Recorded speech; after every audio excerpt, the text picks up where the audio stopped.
As we approach Memorial Day, the unofficial 1/3 mark of the season, which teams that are really good are for real?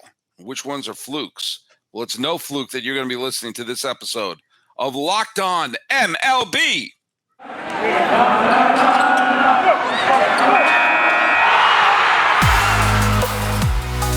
You are Locked On Diamondbacks, your daily Arizona Diamondbacks podcast. Part of the Locked On Podcast Network, your team every day.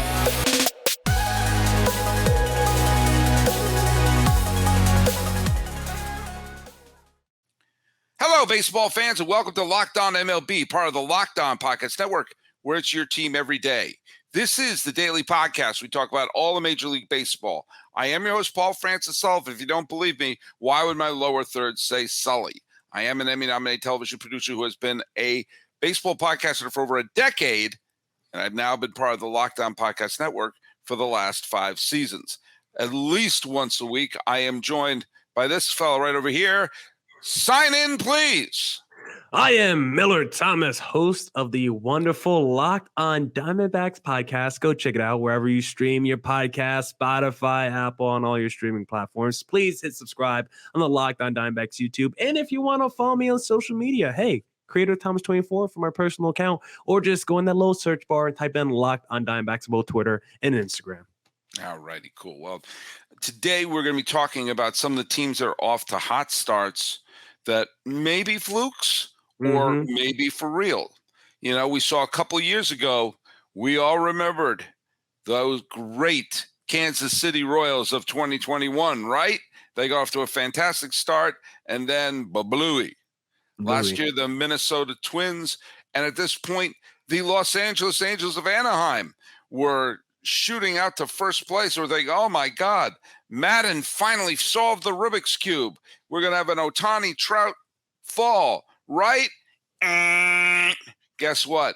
Madden didn't even make it to July. So every year there are teams that surprise and manage to stumble their way into the postseason. And every year there's a team that gets off to a terrific start, and then we realize that 162 games is indeed a marathon, and they fall very, very short of the finish line. Miller Thomas, strange. I mean, look at. I'm almost going to lead off with the opposite. As we see some teams like the Padres got off to a horrible start. They salvaged the final game of the series against Boston over the weekend. But you know, there are some of the teams that had truly disappointing starts. But we're starting to see again that baseball has teams that the cream tends to rise. 162 games is a fabulous filter. And remember, it wasn't that long ago that the Houston Astros were stumbling and bumbling and around 500 and looking up at the Angels and looking up at the Rangers. Well, the Astros just won 7 games in a row, 9 out of their last 10. I've said this on the podcast many times. It's never the wrong time to win 7 games in a row.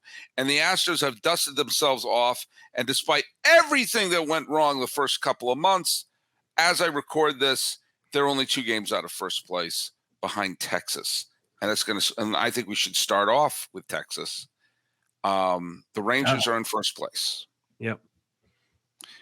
The Astros are hot on their heels. Rangers Twitter hates me because I didn't think they were going to be that good this year, even though they have Bruce Bochy and they signed DeGrom and Eovaldi.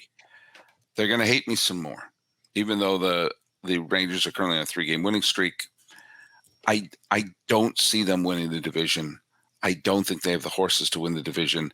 They may wind up finishing a few games above 500, but they're currently playing .630 ball. And while they have won some of their last 10 games, including their last 3, I think that of all the current leaders of the division in the American League, the Rangers have the creakiest hold of that position.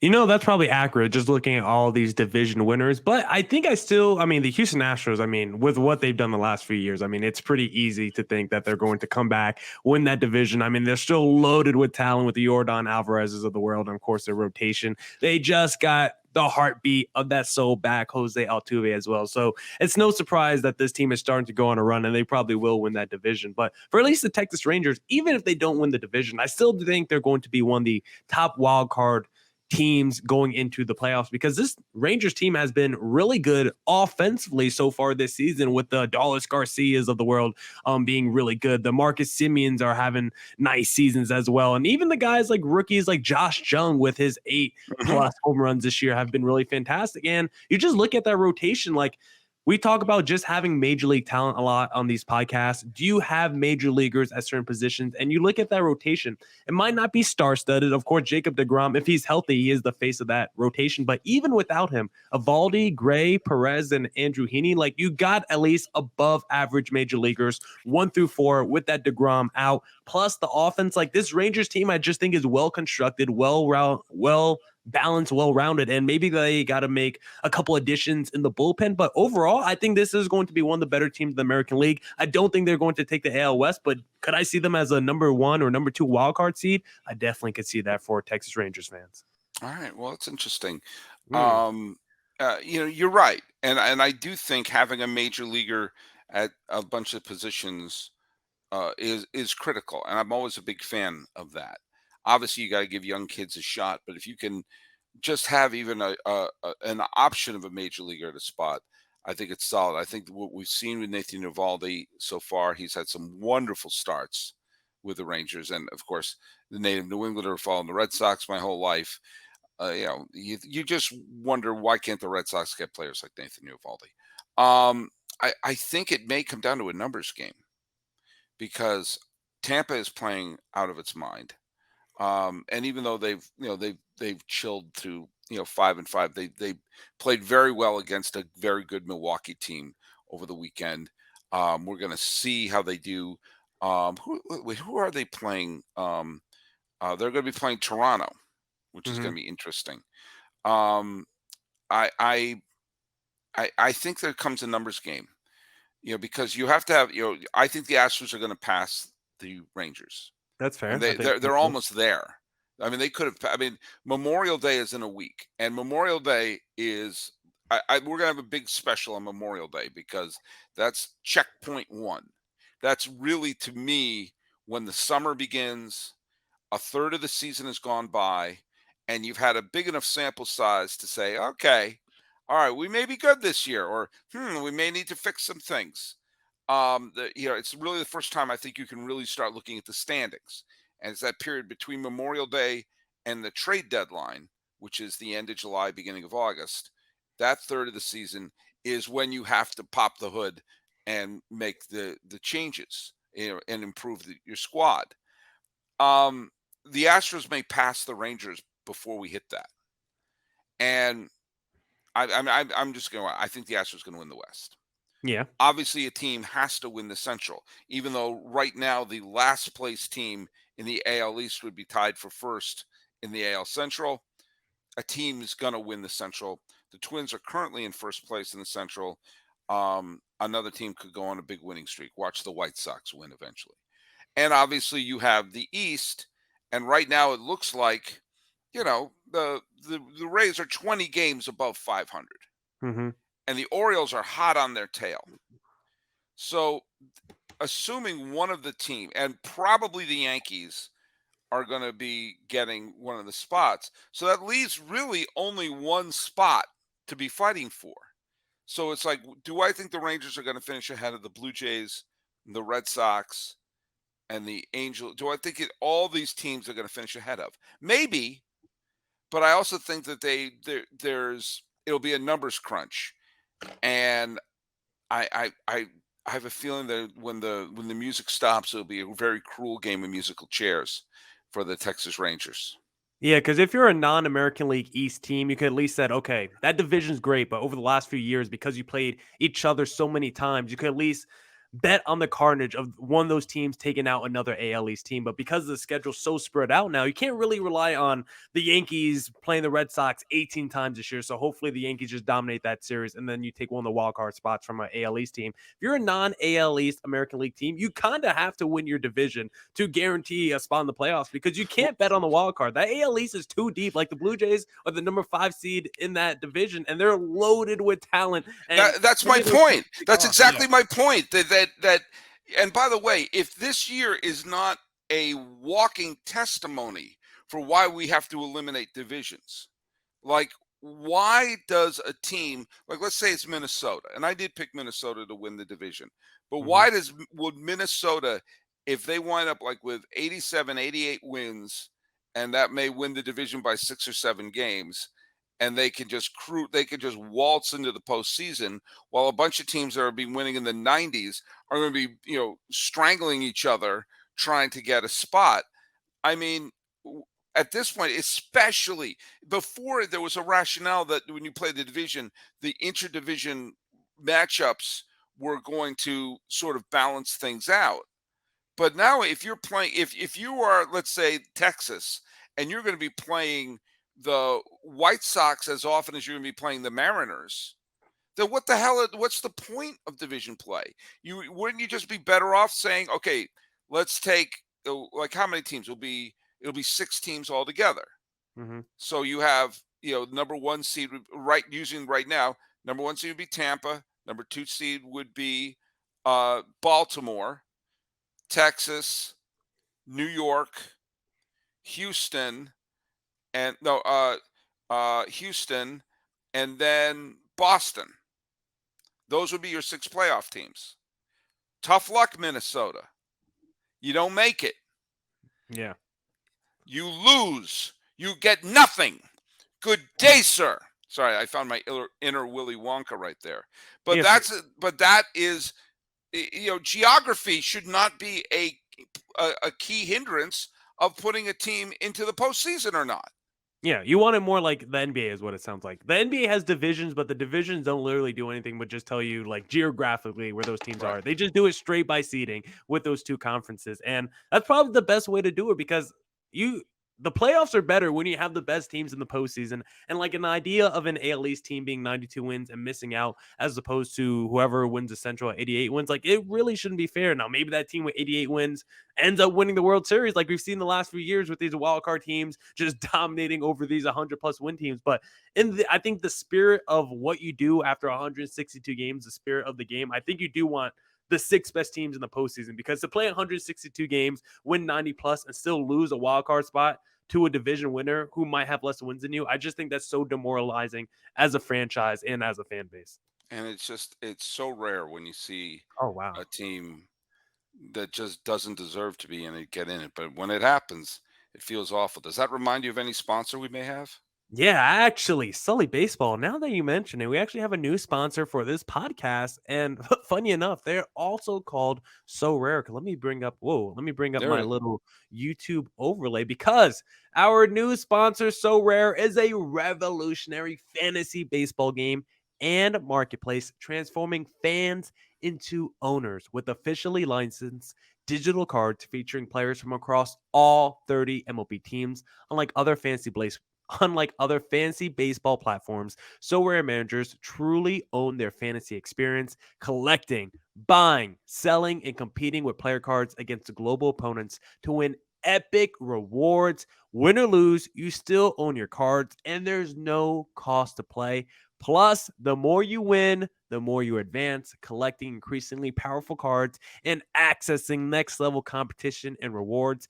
MLB game weeks happen twice weekly and span a 3 to 4 day cycle. At the end of game weeks, So Rare MLB managers who rank at or near the top of their leaderboards win a variety of rewards, which can include So Rare scarcity cards, game tickets, merchandise, signed jerseys, and VIP experiences like meeting MLB stars.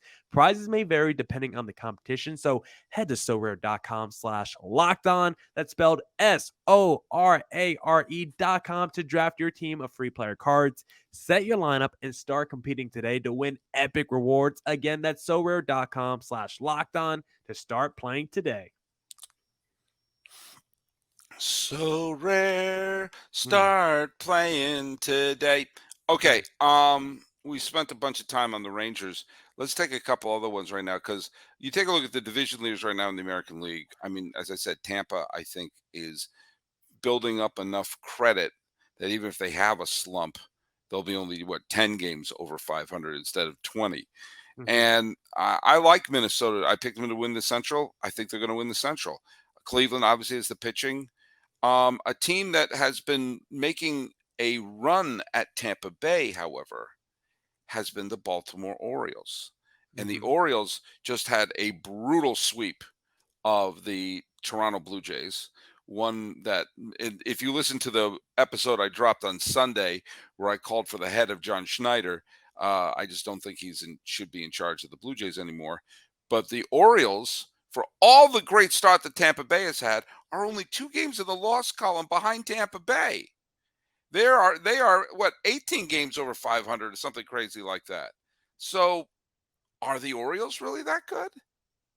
I don't know. The Orioles are like I just look up the standings. I'm like, how are the Orioles 30-16? Like they've won the best records in Major League Baseball, and this is a Yeah. team that's incredibly long. I mean, Adley Rushman, who I don't know if he's still rookie eligible, but he's having a fantastic season. Gunnar Henderson has been a little bit of a struggle, but you look up and down their lineup. Like Cedric Mullins is back to looking like an all-star. Santander has been phenomenal for them. Ryan O'Hearn, like they've gotten a lot of contribution out their lineup. You want a little bit more out their rotation. If you had to pick a weakness as to why this team might not go super far, why you think this team might regress, you have to look at that rotation. I mean, when Kyle Gibson is like your frontline starter, Tyler Wells, Dean Kramer, like I don't really know if those guys are really living up to the expectations of what this team can do once you get to the postseason. Grayson Rodriguez, rookie, struggling a little bit. I mean, he's still super young. The bullpen's very good, but this Baltimore Orioles team, like, hopefully, if we get to the deadline, it's not a situation where it was like last year where they actually ended up trading away pieces and being sellers. Like this team is so good right now.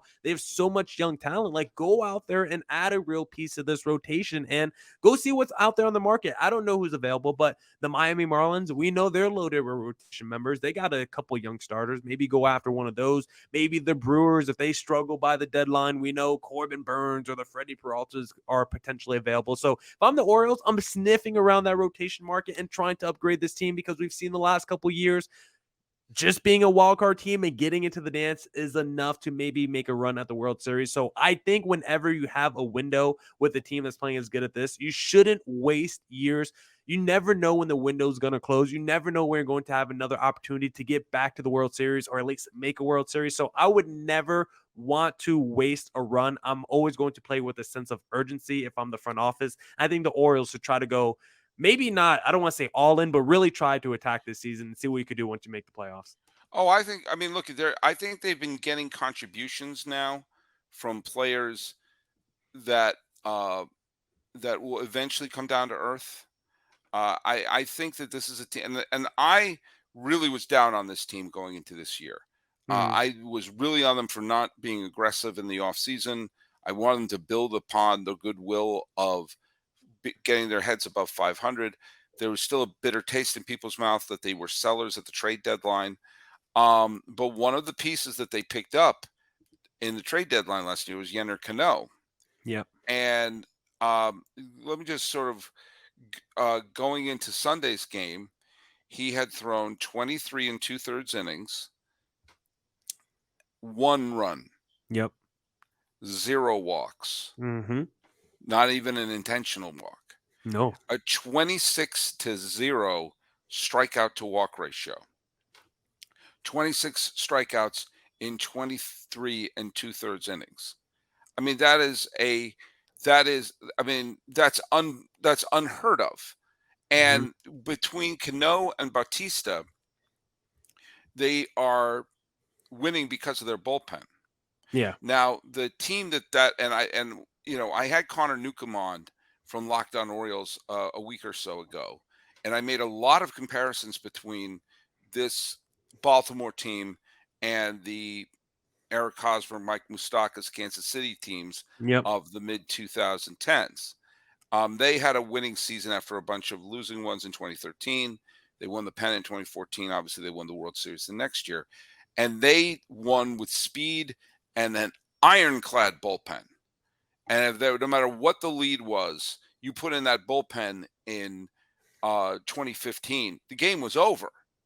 And their speed had everyone on their heels. So people made tons of mental mistakes and errors because they were the outlier. They were the team that was going first to third on a single. It wasn't just stolen bases. It's Eric Hosmer darting home on that ground ball to tie Game 5 of the World Series on an infield hit. That seems to be the model for the Orioles. It's such a brutal division that even a slight regression to the mean is going to clobber them, which is why I'm nervous for the Orioles, and why if I were Baltimore, the team I'd be staring at right now are the Chicago White Sox. For this reason, Okay. the White Sox if the White Sox flop, they have players like Dylan Cease and a couple other players in there, like, a couple of decent pitchers, couple of decent hitters. They could be a carcass that can be picked, because you get the sense that they're going to want to try to get something for them as they rebuild this team. I look at Dylan Cease and put him in a Baltimore uniform. I would be jumping up and down if I were an Orioles fan, because they'll need, not that Dylan Cease is the second coming of Greg Maddux, but they need that solid professional starting pitcher in that rotation that could provide some relief to the bullpen. Skeptical is the correct word. Why I'm skeptical of the Orioles is they're relying so much on their bullpen, which is playing so much better than people thought they were going to. Bullpens eventually come back to normal, unless you have that weird kind of out of the blue season like Koji Uehara had in 2013, or like Brad Lidge had in 2008. And if the Canos and the Bautistas start to regress to the mean, then this could wind up being an 85-86 win team, but that's not going to cut it. Mm-hmm. So right now they're on pace to win 98, 99 games, something ridiculous like that. I think this is a team, because they're playing better than the sum of their parts, I think they need to add to this team. They need a starting pitcher. I think they need another all-round hitter in this team, and probably need another arm in the bullpen to give some relief to the relievers, or get 2 innings-eating pitchers who are going to give you 6-7 innings a start, so you don't blow out that bullpen. So I'm skeptical of the Orioles playing at this pace unless they get reinforcements. Yeah, I would love for them to go after a guy like Dylan Cease, because someone like Cease fits right along that timeline. He's 27 years old. He's entering arbitration in the year 2024, so he's going to be cost controlled for a couple more years. And like I said, you look at that rotation. I mean, the Cole Irvins, the Kyle Gibsons, like, you don't want those guys to be your frontline starters. You're going to have a regression to the mean if you're never able to have a guy out there every 5th day that you feel comfortable with shutting down the door. And you need someone like that once you get to the postseason, because if you don't have a guy like Dylan Cease, then you need someone to at least match up against the Garrett Coles of the world entering the postseason. You need that workhorse kind of guy. And who did the Royals acquire down the stretch in 2015? James Shields. Big game, James. And the next year they acquired Johnny Cueto. Now, Cueto didn't have a great regular season, but to as of this recording, he remains the last pitcher to throw a complete game in the World Series. And he also pitched a great game where he pitched deep in the game that they clinched the division series against Houston. So while he was not the superstar Cy Young caliber stud in the regular season when they acquired him, he came up big in the postseason, and gave that team, because remember, he threw that complete game in the World Series. Game 1 went 12, 13 innings. That was the one that ended with the sac fly in extra innings. And then Cueto comes in and went 9. So the bullpen had 2 days off by the time they went back to New York in that World Series. That's the sort of thing that the Orioles are going to have to do if they want to get their ticket to go to the postseason.